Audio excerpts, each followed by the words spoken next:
if we were to make some of the roadside parking that's currently set aside for cars available only for bikes, what would happen then?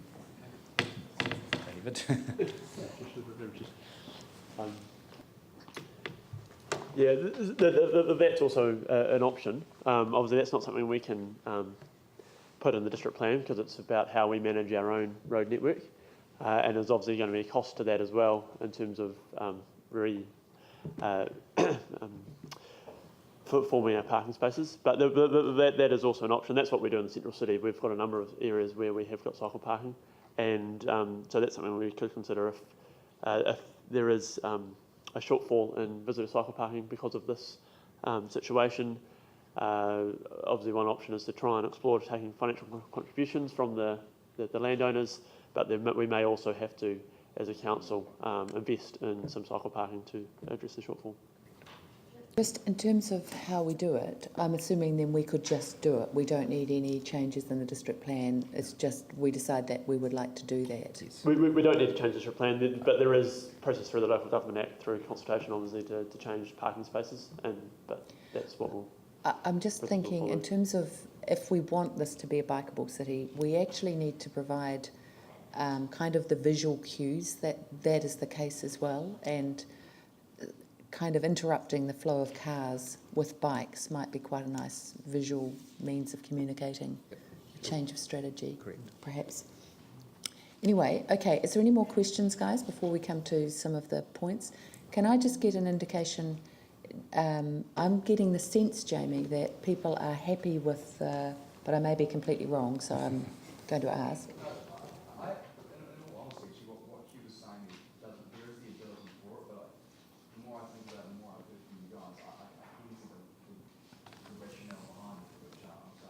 See how persuasive you are? I'm sorry? See how persuasive you are? Okay, so you're cool with that? Yeah, I'm cool. There is a method there, obviously, it's going to make sense. I can understand it's probably not that will be. I think the one outstanding matter, Madam Chair, we will do is make sure that in the assessment of the cycle parking provision, we make very clear that you need to look at sort of the pedestrian frontage issues versus how you use the street for that cafe situation. So we're making very clear that the cycle parking is not a dominant thing, it's something to be thought about in the overall assessment. So we'll just double check our assessment criteria to make sure we've got something clear in there for you. Thank you, Madam Chair. The second issue is to come back to you about an issue that, thank you. Thank you. The second issue to come back to you about is a previous workshop. There's been discussion about the impacts of large developments in commercial centres on community infrastructure, so public transport as well as community facilities. And you will have received a memo in the package that came to you a day or two ago. It's titled Options for Managing the Effects of Development on Community Infrastructure. I'll just wait for a minute. Yeah. So, Madam Chair, that's a memo like this. Looks like the other memos. It's got a date of 26 May. Yep. Got a few.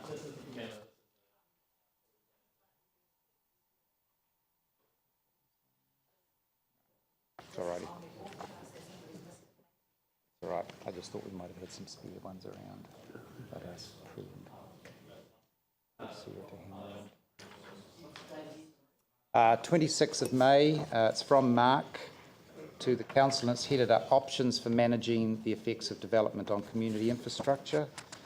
And in there, Mark had set out, I think, 7 different options as to how we might achieve what was being talked about in terms of getting public open space or public transport facilities within larger centres, the Riccarton, Northland Mall type examples. Yeah. The recommendation in the memo is twofold. The first issue of acquiring land or financial contribution or financial payments towards public transport or other community facilities The recommendation is that development contributions are used, so money would be identified in the LT long-term plan for a library or a public transport interchange, and then development within that centre is charged development contributions towards that. But in addition, the second part of the recommendation is to ensure that we've got an outline development plan for each commercial centre to guide how it develops and to ensure integration between different activities. And the reason for circulating this plan to you is that the issue arises in requiring developers to produce an outline development plan. Just taking the plan, landowner 4 on the map, just pointing to the screen, but the plan in front of you, the blue area, if landowner 4 came in with a proposal which is sizable in the context of the commercial centre, so rather crudely in this context, the whole commercial zone is bordered by this black line.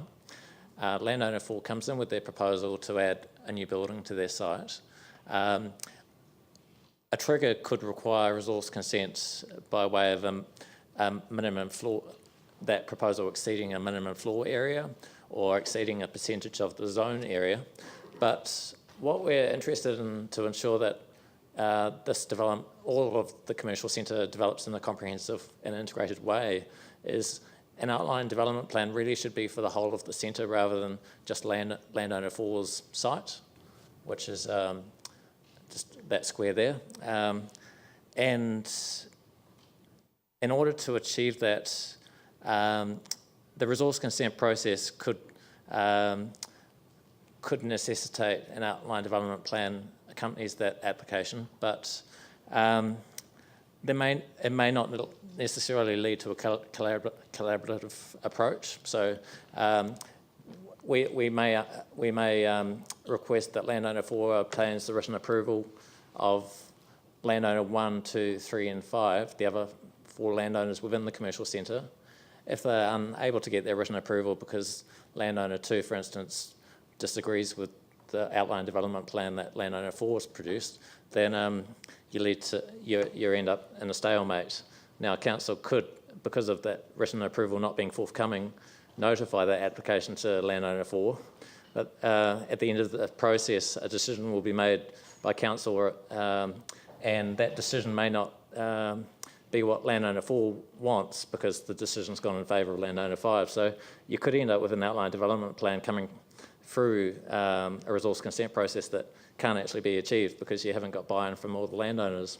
The other issue in requiring an outline development plan as a rule in the district plan is that if we prescribe that any developments of more than 10% of the zone or over 4,000 square metres should provide an outline development plan, if there's multiple landowners within that zone, you potentially end up with a number of different outline development plans if there's multiple developments proposed.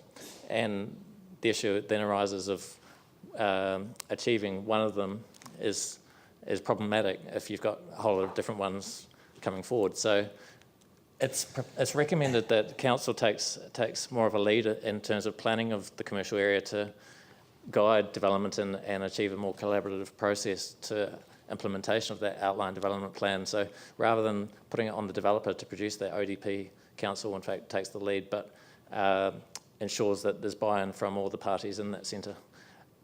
So just to be clear, the concept, the difficulty that was outlined was something like the redevelopment of Hallswell, or we've seen it in Riccarton, probably at the university, where there is insufficient provision for public transport set down safely. For even if we build the bus stops around it, there isn't a sort of safe place for the buses to park. Hallswell's quite a good example. But this seems incredibly complex because most of these are actually key activity centres or developments that are generally in Christchurch controlled by one group, or large new industrial subdivisions or whatever, usually with one overall developer. And I guess what I took from what we were wanting was just something that built into the planning right at the beginning stage, just the recognition of the need for good public transport provision just in the same way as we require a certain number, or we don't require, but we stipulate a certain number of car parks, depending. I think, Madam Chair, you're quite correct. The Hallsville example, which is a new key activity centre, we can plan exactly what we're seeking to do. It's planned, it's in the outline development plan, and that's clear. We've shown where the public transport facility is, we've shown where the public civic square is going to be. That's good because we're in at the ground floor, and as you say, there's one person who owns all the land, and that's put into the district plan. What Mark's described to you in this diagram is more the Riccarton or Northlands Mall situation, where you do have a number of landowners, and we're saying the resource consent is not a good way to get you to where you want to go, because at the moment no one said where the civic square or the public space should be. We don't know if it's on landowner 1, 2, 3, 4 or 5's bit of land, and relying on one developer to do a development, which may not even apply where you want to provide the facility, is not going to get you there. What we're saying is you actually need to have a plan in the plan which says this is where we're going to put these facilities, so that when the resource consents come in, there's actually something that they have to comply with. Yeah. Where they're managed by one manager, and every time they expand, there is an incremental growth in the desire to go there, which is their point. But what's happening is that the public are picking up the cost for the public transport infrastructure there. Correct. What I'm keen is that they pick up at least the land cost for that. So if they expand, they must provide for the public transport desire to go to that place, just as they have to provide for the car parking desire to go to that place. Is there no practical way of actually doing that? Given that they're managed by, and I would have thought most of it owned by one outfit? Taking Riccarton as an example, or any centre that's built up, there's a need to ensure there's a plan of where these facilities, a public transport facility is going to be, and where council wants it to be. And an outline development plan can assist in guiding the future development of that centre.